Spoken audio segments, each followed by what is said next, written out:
نوے پارہ کا خلاصہ شروع کیا جا رہا ہے۔ اللہ رب العالمین نے نوے پارے کے شروع میں حضرت شعیب علیہ السلام کے تعلق سے بیان کیا ہے۔ شعیب علیہ السلام کی قوم میں دو خرابی تھی، جو موٹی طور پر دو خرابی ان کے اندر پائی جاتی تھی۔ پہلی چیز شرک میں مبتلا تھی وہ قوم، اور دوسری چیز ناپ تول میں کمی کیا کرتی تھی۔ سورۃ المطففین کے اندر اس بات کا ذکر آیا ہے کہ جب وہ ناپ کر کے اپنے یہاں لینا ہوتا تھا تو وہ برابر لیتے تھے یا زیادہ کر کے لیتے تھے، لیکن جب دینے کی باری آتی تھی تو ناپ تول میں کمی کرتے تھے، یعنی اس کے اندر وہ کمی کر کے دیتے تھے۔ اللہ رب العالمین نے فرمایا وَيْلٌ لِّلْمُطَفِّفِينَ الَّذِينَ إِذَا اكْتَالُوا عَلَى النَّاسِ يَسْتَوْفُونَ وَإِذَا كَالُوهُمْ أَوْ وَّزَنُوهُمْ يُخْسِرُونَ کہ ناپ تول میں کمی کرنے والوں کے لیے خرابی ہے، بربادی ہے۔ جو لوگ کسی سے ناپ تول کر کے لیتے ہیں تو ایسی صورت میں پورا لیتے ہیں، اور جب وہ دینے کی باری آتی ہے تو وہ گھٹا کر کے دیتے ہیں، کم کر کے دیتے ہیں۔ حضرت شعیب علیہ السلام کو اس قوم کے اندر بھیجا گیا۔ حضرت شعیب علیہ السلام نے اس قوم کو توحید کی دعوت دی، اور ساتھ ہی ساتھ اس گناہ کے بارے میں، اس جرم کے بارے میں لوگوں کو آگاہ کیا کہ یہ تم صحیح نہیں کر رہے ہو۔ لیکن کیا ہوا؟ قوم کی طرف سے کیا جواب آیا؟ اللہ رب العالمین نے فرمایا قال الملأ الذين استكبروا من قومه لنخرجنك يا شعيب والذين آمنوا معك کہ تکبر کرنے والے سردار لوگوں نے جو ان کی قوم میں سے تھے، انہوں نے کہا لنخرجنك يا شعيب والذين آمنوا معك کہ اے شعیب، تجھے اور تیرے اوپر ایمان لانے والے کو ہم اپنے بستی سے نکال دیں گے، یا یہ کہ تو ہمارے مذہب میں لوٹ کر کے آ جاؤ۔ یعنی حضرت شعیب علیہ السلام کو جو وہ سمجھا رہے تھے، ایک طریقے سے انہوں نے کہا کہ تمہاری باتوں کی ہمیں ضرورت نہیں ہے، ہمارے مذہب میں لوٹ کر کے آؤ، اور تمہاری بات کی ہمیں کوئی ضرورت نہیں ہے، ہمارے مذہب میں لوٹ کر کے آتے ہو تو آؤ، نہیں تو ہم تمہیں اپنے بستی سے تمہیں نکال دیں گے۔ تو شعیب علیہ السلام کے قوم پر جو ایمان لانے والے تھے، انہوں نے اللہ رب العالمین پر بھروسہ کر رکھا تھا۔ اللہ نے کہا علی اللہ توکلنا، انہوں نے اللہ رب العالمین پر بھروسہ کیا تھا۔ یعنی یہ کہ جو وہ اقتدار اور ان کی حکومت تھی اس وقت وہاں پر، اور اقتدار کی اور حکومت کی طاقت سے شعیب علیہ السلام اور ان کی قوم پر ایمان لانے والے لوگوں کے اوپر اس طریقے سے انہوں نے ایک دھارا قائم کیا کہ ایسے لوگوں کو بستی سے نکال دیا جائے گا۔ انہوں نے کہا کہ تم جس اقتدار کو پا کر کے اس پر تمہارا بھروسہ ہے، ہمارا جو بھروسہ ہے وہ اللہ رب العالمین کی ذات پر ہے۔ پھر انہوں نے دعا کی ربنا افتح بیننا وبین قومنا بالحق، اے پروردگار عالم، ہمارے اور ہمارے قوم کے درمیان تو فیصلہ فرما دے، وانت خیر الفاتحین، اور تو بہترین فیصلہ کرنے والا ہے۔ اللہ رب العالمین نے اس قوم کو 3 طرح کے عذاب سے دوچار کیا۔ پہلا عذاب زلزلے کا تھا، دوسرا عذاب وہ آگ کا بادل ان کے اوپر گرایا گیا تھا، اور تیسرا عذاب ان کے اوپر یہ تھا کہ ایک زوردار چیخ، جس کو چنگھاڑ کہا جاتا ہے اردو کے اندر، کہ چنگھاڑ آئی تھی۔ یہ 3 عذاب کے ذریعے سے ملوث کیا گیا تھا۔ مفسرین کرام نے لکھا ہے حجت تمام ہو گئی، حضرت شعیب علیہ السلام نے اپنی پوری ذمہ داری نبھا دی، اس کے باوجود انہوں نے نہیں مانا تو اللہ رب العالمین کا عذاب آیا۔ کئی دن تک مسلسل ان کے اوپر ایسی دھوپ تھی کہ وہ گھر میں بھی نہیں رہ سکتے تھے، وہ اپنے باغ میں بھی نہیں رہ سکتے تھے۔ اصحاب ایکا کہا جاتا ہے اس قوم کو، کہ ان کے پاس بڑے بڑے باغ تھے اور سرسبز و شادابی تھی، لیکن اس کے باوجود ایسی دھوپ چلچلاتی ہوئی اللہ رب العالمین نے ان کے اوپر بھیجا کہ وہ گھر میں بھی رہنا ان کے لیے دوبھر ہو گیا، اور باغ وغیرہ میں کہیں بھی ان کو سکون نہیں تھا۔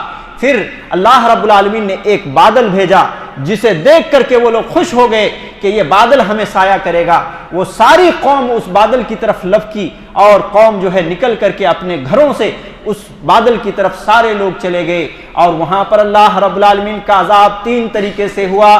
ایک تو زمین میں زلزلہ آئی، اور پھر اس طریقے سے وہ بادل جو تھا وہ بادل رحمت کا نہیں تھا بلکہ عذاب کا تھا، وہاں سے آگ کے شعلے برسنے لگے، اور اسی طریقے سے ایک زوردار چیخ، ایک چنگھاڑ ایسی آواز آئی فرشتوں کے ذریعے سے اللہ رب العالمین نے لگوائی کہ ان کے دل کے پردے پھٹ گئے، ان کے کان کے پردے پھٹ گئے، اور اس طریقے سے وہ ڈھیر ہو کر کے زمین پر گر پڑے، اور اس طریقے سے اللہ رب العالمین نے ہلاک کر دیا۔ فَأَخَذَتْهُمُ الرَّجْفَةُ فَأَصْبَحُوا فِي دَارِهِمْ جَاثِمِينَ، ہم نے ان کو زلزلے سے پکڑ لیا۔ یہاں ایک ہی چیز کو بیان کیا گیا ہے، قرآن مجید کی دوسری جگہوں پر وہ تینوں عذاب کا الگ الگ جگہوں پر ذکر آیا ہے، یہاں پر صرف زلزلے کا ذکر ہوا ہے۔ آگے اللہ رب العالمین نے اس بات کو بیان کیا ہے کہ أَفَآمِنَ أَهْلُ الْقُرَىٰ أَن يَأْتِيَهُمْ بَأْسُنَا بَيَاتًا وَهُمْ نَائِمُونَ، کیا تم مامون و محفوظ ہو گئے، اپنے آپ کو تم سمجھنے لگے کہ ہم امن میں آ گئے، ہم محفوظ ہو گئے۔ اہل القریٰ ان یاتیہم باسنا بیاتا وہم نائمون، کہ جب تم رات میں سو رہے ہو ایسے وقت میں اللہ رب العالمین کا اچانک سے عذاب آ جائے۔ کیا تم اس بات سے مامون ہوگے ان یاتیہم باسنا ضحا وہم یلعبون، کہ تم جب کھیل رہے ہو چاشت کے وقت، صبح کے وقت جب سورج طلوع ہو، اور سورج طلوع ہونے کے بعد جو چاشت کا وقت کہلاتا ہے، اس وقت تم جب کھیل رہے ہو ایسی صورت میں اللہ کا عذاب آ جائے، یعنی جب چاہے اللہ رب العالمین کا عذاب تمہارے اوپر ہو جائے، لیکن تم اپنے برے اعمال کے بعد بھی، اپنے برے کرتوتوں کے بعد بھی، ظلم و ستم کرنے کے بعد بھی تم اس طریقے سے اپنے آپ کو محفوظ سمجھ رہے ہو، اللہ رب العالمین کے عذاب سے تم خوف نہیں کھا رہے ہو، کیسے تم مامون ہو گئے؟ یہاں اللہ رب العالمین نے غفلت کی دو قسم بیان کی ہے۔ ایک غفلت حسی جو نیند ہے، انسان سو جاتا ہے تو وہ تمام چیزوں سے غافل ہو جاتا ہے، اب وہ کیا ہو رہا ہے دنیا کے اندر، اس کے گھر کے آجو باجو کیا ہو رہا ہے کچھ پتہ نہیں چلتا۔ اور دوسری غفلت معنوی کو بیان کیا ہے، اور غفلت معنوی ہے کہ آدمی جب کھیل رہا ہو، چاہے کھیل دیکھنے والا ہو یا یہ کہ کھیل کھیلنے والا ہو یا کھیل پیش کرنے والا ہو، ایسے لوگ بھی غافل ہو جاتے ہیں، آزو بازو میں کیا ہو رہا ہے اس چیز سے بالکل صرف نظر وہ صرف کھیل کے اوپر انٹرسٹ لیتے ہوئے نظر آتے ہیں، اور کھیل کے اوپر ان کی پوری نگاہ ہوتی ہے، پورا ذہن و دماغ ہوتا ہے۔ اللہ رب العالمین نے اس دو غفلتوں کو بیان کیا، اور اللہ رب العالمین نے یہ نظام بیان کیا کہ جب ہمارا عذاب آئے گا تو ایسی صورت میں تم غفلت میں پڑے ہوگے اور اچانک سے اللہ رب العالمین کا عذاب آ جائے گا۔ اس کے بعد اللہ رب العالمین نے حضرت موسیٰ علیہ السلام کے قصے کو بیان کیا ہے کہ حضرت موسیٰ علیہ السلام نے اللہ رب العالمین کا پیغام فرعون کو، جو وقت کا جابر و ظالم بادشاہ تھا، اس کے یہاں پہنچایا، لیکن اس کی قوم نے بھی نہیں مانی، اور اسی طریقے سے وہ فرعون نے بھی اپنے آپ کو رب کا دعویٰ کرنے سے نہیں پیچھے ہٹا، بلکہ وہ اسی پر مصر رہا، اور موسیٰ علیہ السلام کی ہدایات کو اس نے قبول نہیں کیا، اور اسی طریقے سے معجزے کو دیکھنے کے باوجود اس نے نہیں کہا، بلکہ موسیٰ علیہ السلام پر الٹا الزام لگا دیا کہ تم جادوگر ہو۔ اور اس طریقے سے پھر ہوا یہ کہ فرعون نے پورے شہر میں جتنے جادوگر جو ماہر جادوگر تھے وہ سارے کو بلا لیا، اور ایک وقت مقرر کر دیا کہ موسیٰ اور ان جادوگروں کا مقابلہ ہو۔ وَجَاءَ السَّحَرَةُ فِرْعَوْنَ قَالُوا إِنَّ لَنَا لَأَجْرًا إِن كُنَّا نَحْنُ الْغَالِبِينَ، جب وہ فرعون کے بلائے ہوئے جادوگر آئے تو انہوں نے کہا کہ اگر ہم غالب آ جائیں، اگر ہماری جیت ہو جائے تو ایسی صورت میں ہمیں کیا ملے گا؟ تو فرعون نے کہا قال نعم وانکم لمن المقربین، ہاں تمہیں ضرور ملے گا، بلکہ جو ملنا ہے وہ تو ملے گا ہی، اور اس کے مزید تمہیں یہ ملے گا کہ ہمارے تم مقرب بن جاؤ گے، تم کو اونچا عہدہ دیا جائے گا، تمہیں پوسٹ مل جائے گا۔ دیکھیے یہاں پر نقطہ یہ ہے کہ آدمی کے دل میں اگر ایمان نہ ہو تو پوری زندگی کی تگ و دو اس کے پیسے کے پیچھے اور اسی طریقے سے اس کے عہدے کے پیچھے رہتا ہے۔ وہ وقت مقررہ آ گیا، موسیٰ علیہ السلام اور ہارون علیہ السلام ایک طرف، دوسری طرف فرعون کی پوری ٹیم اور پوری قوم، پورے مصر کے لوگ موجود ہیں، وہاں پہ جادوگر بھی موجود ہیں۔ جادوگروں نے یہ پوچھا کہ موسیٰ آپ ڈال رہے ہیں پہلے یا یہ کہ ہم اپنا جادو ڈالیں؟ تو موسیٰ علیہ السلام نے ان لوگوں کو اجازت دی کہا کہ تم ہی ڈالو. قال القوا فلما القوا سحروا اعین الناس. جب انہوں نے اپنی رسیوں کو زمین پر ڈالا اور لاٹھیوں کو زمین پر ڈالا تو ایسی صورت میں وہ سانپ کی شکل میں، وہ جادو کی شکل میں سارے لوگوں کے جو ہے آنکھوں میں یہ ظاہر ہو گیا. یعنی جادو کا اثر آنکھوں میں بھی ہوتا ہے، دل میں بھی ہوتا ہے اور جسم کے اندر بھی ہوتا ہے. اور اس وقت ان جادوگروں نے جو جادو دکھائی تو آنکھوں میں اثر آیا اور سارے لوگ دیکھ رہے تھے بھیانک منظر کو کہ وہ سانپ رینگتے ہوئے نظر آ رہے ہیں. اور ایسے موقع پہ اللہ رب العالمین نے حضرت موسیٰ علیہ السلام کی طرف وحی کی اور کہا وَأَوْحَيْنَا إِلَىٰ مُوسَىٰ أَنْ أَلْقِ عَصَاكَ. اے موسیٰ تم اپنے ہاتھ میں جو لاٹھی ہے اس کو زمین پر مارو، زمین پر رکھو. فَإِذَا هِيَ تَلْقَفُ مَا يَأْفِكُونَ. جیسے ہی حضرت موسیٰ علیہ السلام نے زمین پر اس لاٹھی کو اپنا رکھا تو ایسی صورت میں وہ ایک بہت بڑے سانپ کی شکل میں وہ دکھائی دیا اور فوراً سے وہ سارے سانپوں کو وہ کھا لیا جو جادوگروں نے دکھایا تھا. فَوَقَعَ الْحَقُّ وَبَطَلَ مَا كَانُوا يَعْمَلُونَ. حق واضح ہو گیا، حق ظاہر ہو گیا اور باطل بھی ظاہر ہو گیا کہ ان لوگوں کے دکھائے ہوئے جادو باطل تھے اور موسیٰ حقیقت میں سچے ہیں اور حق پر ہیں. فَغَلِبُوا هُنَالِكَ وَانقَلَبُوا صَاغِرِينَ. وہ لوگ مغلوب ہو گئے، وہ لوگ ہار گئے اور اس طریقے سے نامراد ہو کر کے لوٹے.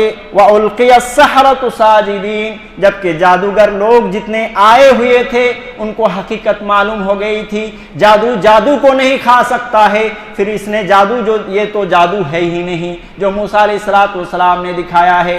لہذا ان لوگوں نے یہ کیا کہ وہ فوراً سے وہ سجدے میں گر پڑے اور کہنے لگے قالوا آمنا برب العالمین. ہم نے رب العالمین پر ایمان لایا.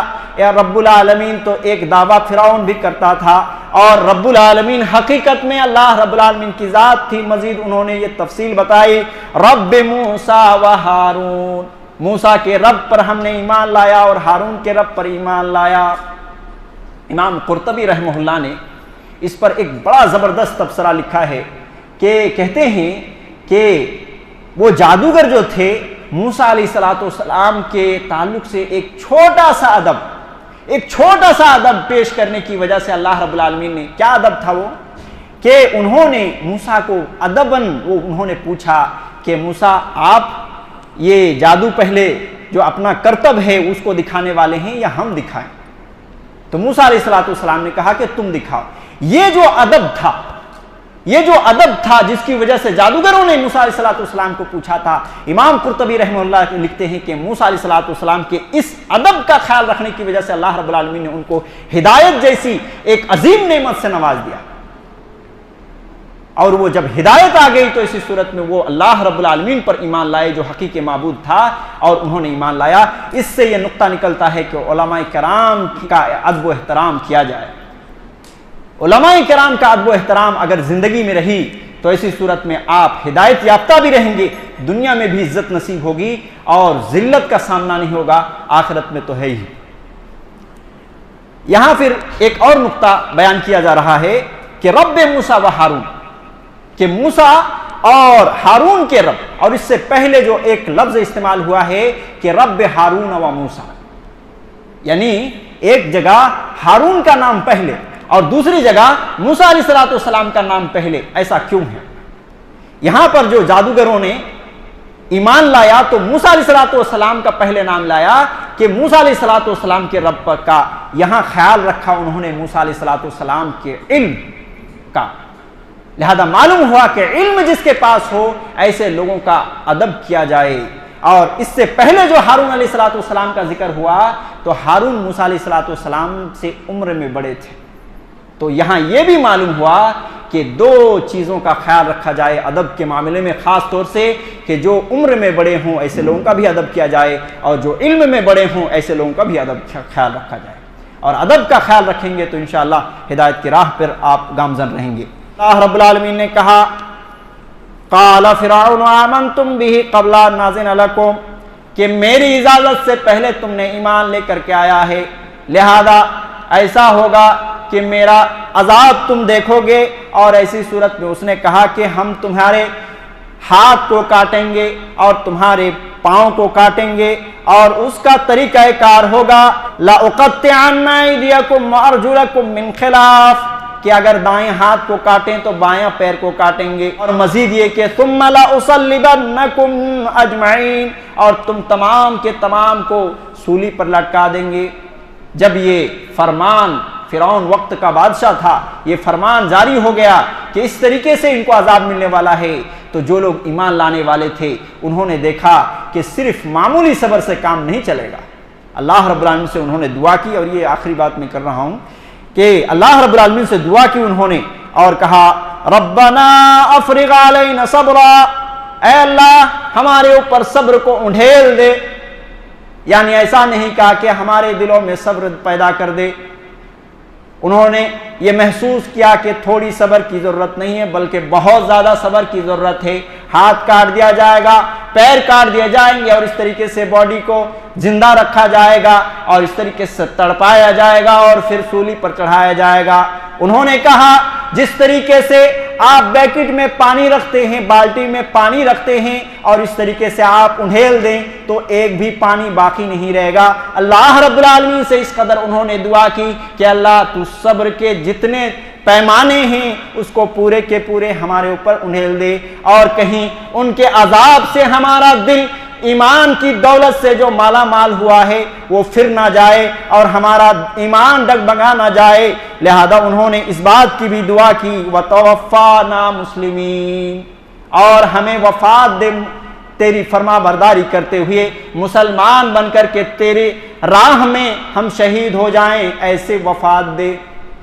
اللہ رب العالمین نے قبول کر لیا، اور ان لوگوں کا انجام دیکھیے کتنے وہ گمراہی میں تھے، اور گمراہی کے بعد اللہ رب العالمین نے کس طریقے سے موسیٰ علیہ السلام کا ادب کرنے سے اللہ رب العالمین نے ان کو ہدایت نصیب کیا۔ اور یہی لوگ تھے جو پہلے مال کی پیچھے پڑے ہوئے تھے، فرعون کو پوچھ رہے تھے اگر ہم غالب آ جائیں، ہم جیت جائیں تو کیا ملے گا ہمیں؟ تو کہا کہ مال تو ملے گا ہی مگر تمہیں اقتدار بھی حاصل ہو جائے گا۔ یہی لوگ تھے، اور جب ایمان آیا تو اسی صورت میں اللہ رب العالمین کو صبر مانگنے لگے اور مسلمان ہو کر کے مریں اس چیز کا انہوں نے دعا کرنے لگے۔ تو معلوم ہوا کہ مسلمان جو ہوتے ہیں وہ مال کے پیچھے اور دنیا کے پیچھے پڑھ کر کے آخرت کو برباد نہیں کرتے۔ اللہ رب العالمین سے سمجھ کے ساتھ نیک عمل کی توفیق دے۔ عشاء کے درس میں حضرت موسیٰ علیہ السلام کے تعلق سے بیان کیا گیا تھا، تو پھر حضرت موسیٰ علیہ السلام اور ہارون علیہ السلام کی جیت ہونے کے بعد اللہ رب العالمین کے حکم سے حضرت موسیٰ علیہ السلام قوم بنی اسرائیل کو لے کر کے نکل جاتے ہیں اور سمندر بھی پار کر جاتے ہیں۔ سمندر پار کرنے کے بعد قوم بنی اسرائیل نے ایک ایسے قوم کو دیکھا جو بت پرست تھی، اور جیسے ہی انہوں نے دیکھا اس بت پرست قوم کو تو حضرت موسیٰ علیہ السلام سے مطالبہ کر دیا قالوا یا موسیٰ، ان لوگوں نے کہا کہ اے موسیٰ اجعل لنا الہا کما لهم آلہہ، جس طریقے سے ان کے پاس معبود ہیں، بت ہیں، مورتی ہیں، اسی طریقے سے ہمارے لیے بھی ایک معبود بنا دیں۔ حضرت موسیٰ علیہ السلام نے کہا قال انکم قوم تجہلون، کہ تم جاہل قوم ہو، یعنی جس اللہ رب العالمین کی عبادت تمہیں کرنی چاہیے اس کی عبادت جو اور اس کے ساتھ کسی کو شریک نہیں ٹھہرانا چاہیے، تم شریک ٹھہرانے کی بات کرتے ہو۔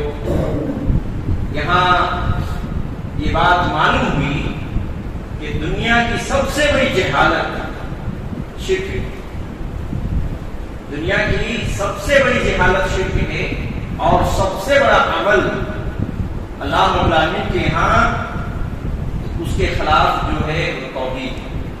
انسان کے پاس اگر توحید کی دولت ہے تو سب سے بڑی دولت ہے، اور شرک ہے تو ایسی صورت میں سمجھیے کہ سب سے بڑا جاہل آدمی ہے جو اللہ رب العالمین کی تمام نعمتوں کو کھاتا پیتا اور استعمال کرتا ہے مگر اللہ رب العالمین کو چھوڑ کر اس کا پارٹنر بناتا ہے۔ اس کے بعد اللہ رب العالمین نے اصحاب السبت کے بارے میں بیان کیا ہے۔ اصحاب السبت یعنی ہفتے والے، ان کا کیا معاملہ تھا؟ یہ بحر کلثم کے کنارے رہا کرتے تھے۔ ایک بستی تھی جس کا نام عائلہ تھا، اور کہا جاتا ہے ایک قول کے مطابق کہ یہ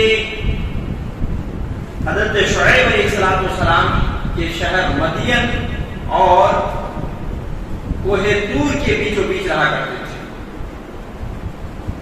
تو ایسا ہوا کہ یہ قوم فاسق قوم تھی، گنہگار قوم تھی، گناہ وغیرہ کرتی تھی۔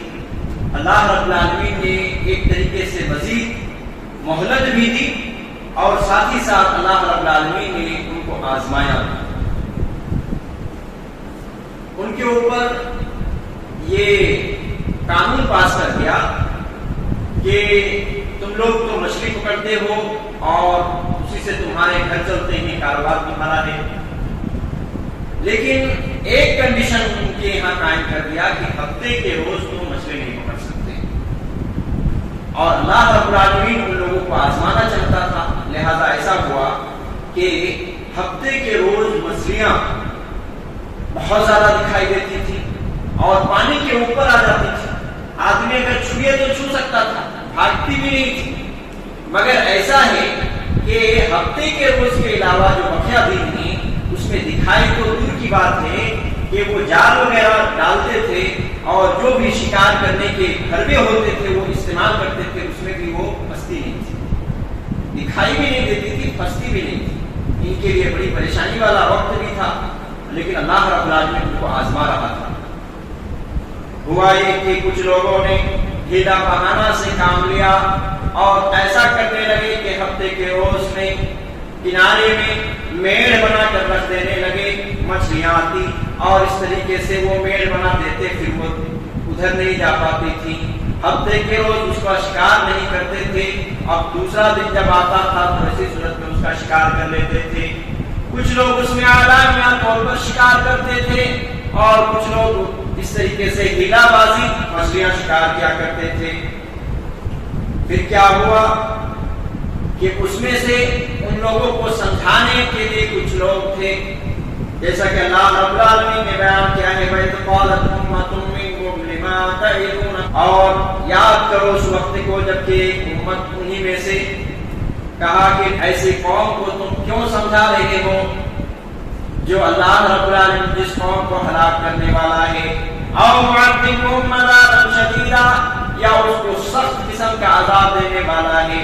معلوم ہوا کہ بقیہ جو لوگ تھے جو شکار نہیں کرتے تھے، ایسے لوگوں کی دو گروہ تھی، ایک گروہ جو برابر ان کو سمجھاتی، ایک گروہ جو برابر ان کو سمجھانے کے ساتھ ساتھ ان کو نیک اعمال کی طرف ہدایت دیتی تھی، اور دوسری قوم تھی جو خاموش تھی، اور جو لوگ سمجھاتے تھے ایسے لوگوں سے کہتے تھے کہ تم ان کو اپنی حالت میں چھوڑ دو، اللہ کا عذاب آئے گا، ان لوگوں کو مٹا دیا جائے گا، یا پھر اللہ رب العالمین ان کو ہلاک کر دے گا، ان کے پیچھے کیوں پڑ رہے ہو؟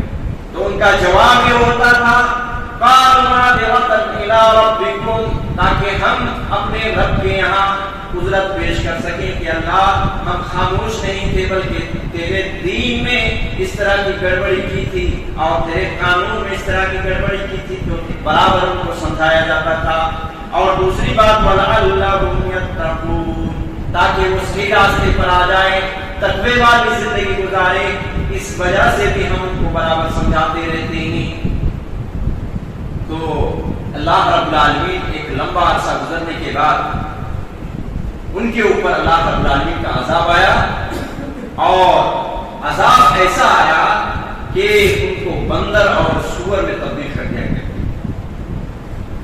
بندروں میں اور سوروں میں تبدیل کر دیا گیا، ایسا عذاب اللہ رب العالمین کا ہے۔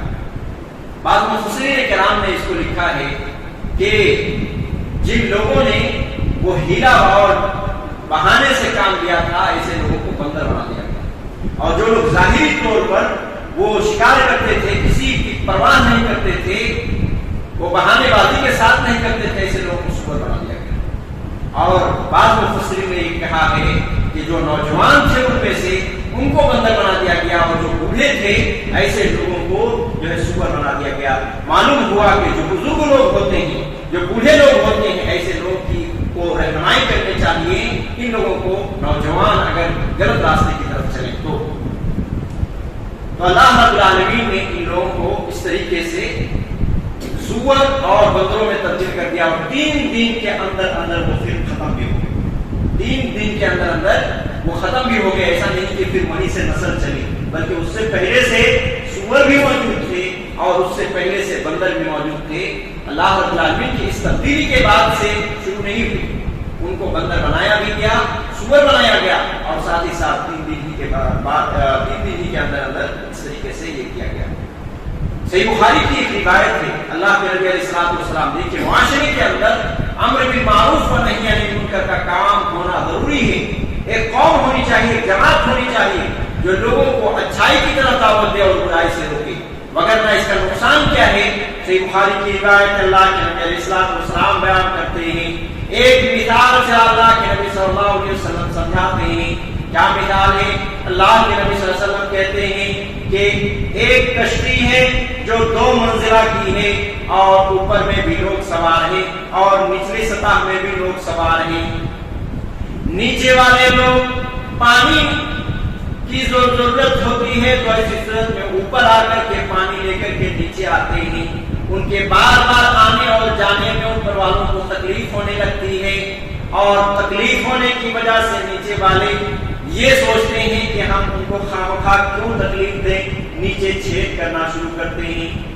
کشتی کے نچلے سطح میں جہاں وہ پانی میں بھرا ہی ہوتا ہے باہر سے، تو اس کو چھید کرنا شروع کرتے ہیں۔ اللہ کے نبی علیہ الصلوۃ والسلام نے بیان کیا کہ اگر اوپر والے آ کر ان کو منع نہ کریں جو وہ غلطی کرنے جا رہے ہیں، اس غلطی سے اگر ان کو نہ روکے تو ایسی صورت میں نیچے والے تو ڈوبیں گے ہی ڈوبیں گے، مگر اوپر والے بھی نہیں بچ پائیں گے۔ ہو سکتا ہے نیچے اگر چھید کیا جائے تو پانی بھر جائے گا نا کشتی، اور اس طریقے سے بھر کر کے سارے ڈوب جائیں گے نا۔ اللہ کے نبی علیہ الصلوۃ والسلام کہتے ہیں کہ نیچے والے کو اگر نہ روکا گیا اس پورے کام سے تو ایسی صورت میں نچلے والے بھی ہلاک ہوں گے اور اوپر والے بھی ہلاک ہوں گے۔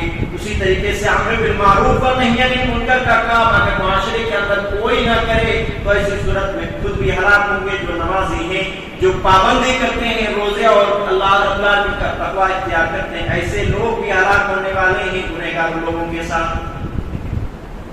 لہذا ضروری ہے کہ بھلائی کی لوگوں کو دعوت دی جائے اور برائی سے روکا جائے۔ پھر آگے اللہ رب العالمین نے ایک بڑی پیاری بات کہی ہے، کہا وَإِذَا قُرِئَ الْقُرْآنُ فَاسْتَمِعُوا لَهُ وَأَنصِتُوا لَعَلَّكُمْ تُرْحَمُونَ۔ جب قرآن مجید کی تلاوت کی جائے، جب قرآن مجید کو پڑھا جائے، فَاسْتَمِعُوا تو تم کان لگا کر کے سنو، بڑی دھیان سے سنو، اور کہا وَأَنصِتُوا اور تم خاموش رہو تاکہ تم پر رحم کیا جائے۔